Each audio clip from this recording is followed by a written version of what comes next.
So in your lives, there will be a lot of adjustments that you need to make. Wow! You need to have a plan A, a plan B, a plan C. Because your lives, you do not control your lives. Your lives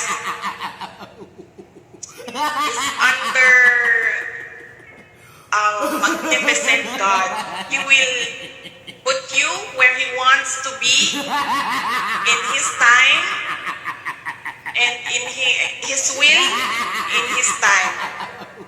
So in your lives, there will be a lot of adjustments that you need to make.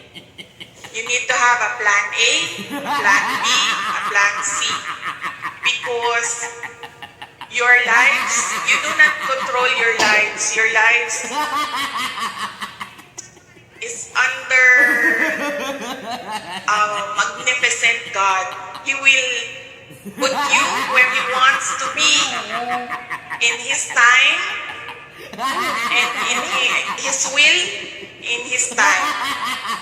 So in your lives, there will be a lot of adjustments that you need to make.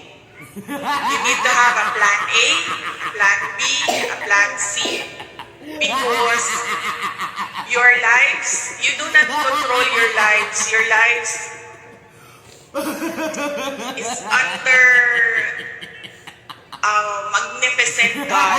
He will put you where He wants to be in His time and in His will in His time. So in your lives, there will